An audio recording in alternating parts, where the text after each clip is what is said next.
কেন ফেসবুকে লেখা হয় যে 5 বছর পর পর্যন্ত এই সরকার থাকুক?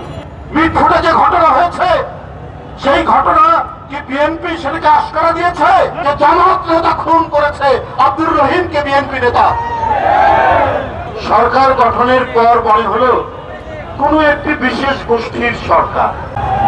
কক্সবাজারে আব্দুর রহিমকে একবারে প্রকাশ্য পেপারে আছে, আজকে দেখবেন যে জামাত নেতা খুন করেছে আব্দুর রহিমকে, বিএনপি নেতা। কই এর জন্য কোনো মিছিল নেই কেন? এর জন্য যোগাযোগ মাধ্যমে কোনো শব্দ নেই কেন? এর জন্য একটি কথা বলেন না কেন? যেখানে সরকারকে মানুষ অভিযোগ করে সেইখানে আপনার তারেক রহমানের বিরুদ্ধে আপনারা অভিযোগ করছেন। এটা চক্রান্ত, এটা ষড়যন্ত্র, এটা নির্বাচন পেছানো, অথবা আপনারা কোন কুচক্রীদের সাথে আপনারা সম্পর্ক রাখছেন। বন্ধুরা আমার, এই কারণেই আজকে আন্দোলনের শক্তি।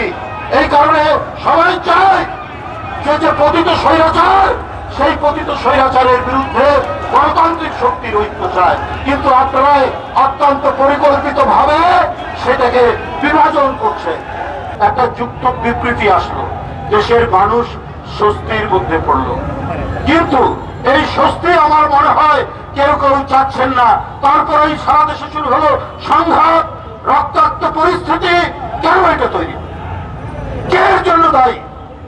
মিটফুটে যে ঘটনা হয়েছে সেই ঘটনা কি বিএনপি সেটাকে আশকারা দিয়েছে?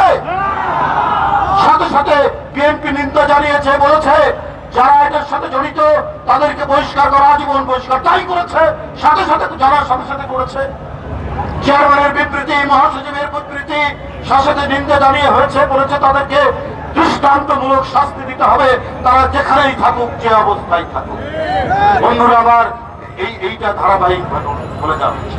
এটা তো শেখ হাসিনার আমল নয় যে নারায়ণগঞ্জের মাফিয়া, ওই কক্সবাজারের গডফাদার আর অন্য নাটোরের গডফাদার, তাদের জন্য শেখ হাসিনা পার্লামেন্টে তাদের পক্ষে কথা বলতেন। আর তারেক রহমান প্রতিদিন দলের যদি নামে কেউ চাঁদাবাজি করেছে, কেউ যদি অন্যায় করেছে, তাহলে সাংগঠনিক শাস্তি ব্যবস্থা, কেউ বহিষ্কার হচ্ছেন, কেউ অব্যাহতি পাচ্ছেন, কারো পদ স্থগিত করা হচ্ছে, অথবা আমরা নিজেরাই পুলিশকে বলছি তাদের বিরুদ্ধে মামলা দিন, অথবা নিজেরাও আমরা মামলা দিচ্ছি।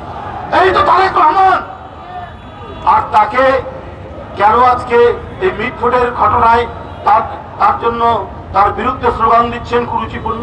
কেন দেশের নেত্রী বেগম খালেদা জিয়া ৬-৭ বছর কি ভয়ঙ্কর নিপীড়নের মধ্যে একটি বদ্ধ ঘরে, অন্ধকারাচ্ছন্ন ঘরের মধ্যে, যেখানে নিঃশ্বাস নেওয়া যায় না, সেই ঘরের মধ্যে বন্দী করে রাখলো শেখ হাসিনা। তার প্রতি গোটা জাতি, কোটি কোটি মানুষ যার প্রতি সহানুভূতিশীল, তার বিরুদ্ধে আপনারা কুরুচিপূর্ণ কথা বলছেন।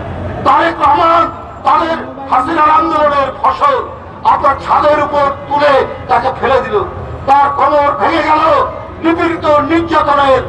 বসুন্ধরা ডায়াপেন্ট এখন আরো উন্নত। এই hot air through top sheet দ্রুত শোষণ করে সোনামণিকে দেয় কোমল অনুভূতি। এক প্রতীক হচ্ছে, বন্ধুরা আমার, এই জন্যই যে আমরা আন্দোলনের মধ্যে দিয়ে একটা ঐক্যবদ্ধ শক্তি আমরা তৈরি হয়েছিলাম। কিন্তু সরকার গঠনের পর মনে হলো কোন একটি বিশেষ গোষ্ঠীর সরকার। এখানে যে আমাদের এত ছেলের রক্ত ছড়লো, তাদের দেহ রাজপথে লুটিয়ে পড়লো, এইটার কি কোনো দাম নেই? কিন্তু আপনারা যা করতে চাইলেন আমরা অনেকটা তার বিরুদ্ধে করলাম। মব কালচার, মব সৃষ্টি করে, এটা আমরা মানতে পারি।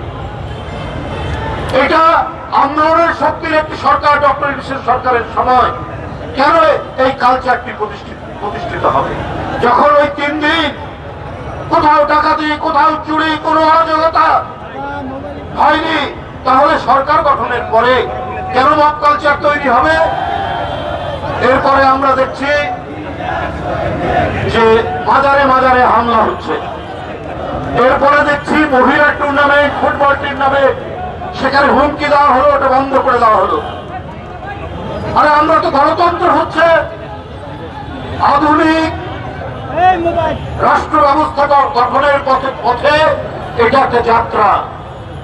সেখানে প্রত্যেকেরই যাতে আত্মনিয়ন্ত্রণের অধিকার, প্রত্যেকের অধিকার থাকবে, আর নারী পুরুষ সমানভাবে তারা অধিকার ভোগ করবে।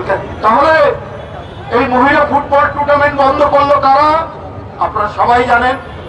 এগুলো কিসের আলামত? এত ভয়ঙ্কর আলামত আপনারা তৈরি করেছেন। আমরা এই বিষয়গুলোকে খুব একটা আমরা এটা সমর্থন করিনি, আমরা মজার ভাগে সমর্থন করি। আস্তে আস্তে আস্তে আমরা সত্যিকার অর্থেই একটা গণতন্ত্রের যাতে চর্চা হয়, এই কারণে বললাম সরকার আর আধুনিক রাষ্ট্র পরিচালনার দায়িত্ব তো রাজনীতিবিদের। তাহলে সেই রাজনীতিবিদরা আজকে বঞ্চিত করো কেন? আজকে নির্বাচন পিছানোর কথা বলা হয় কেন? বলা হয় কেন? ফেসবুকে লেখা হয় যে 5 বছর পর পর্যন্ত এই সরকার থাকুক। এগুলো কি উদ্দেশ্য প্রণোদিত তাহলে মনে হয়? আমরা বলেছি ভাই যে 16-17 বছর এদেশের ভোটাররা ভোট দিতে পারেনি, এদেশের জনগণ ভোট কেন্দ্রে যেতে পারেনি, ভোট কেন্দ্র ছিল শূন্য, সেখানে 4 পা জন্তুর বিচরণ। ওই ভোট কেন্দ্র তো আমরা দেশের জনগণ চাইনি, এর জন্য 71 হয়নি, এর জন্য 90 হয়নি, এর জন্য 7ই নভেম্বর হয়নি।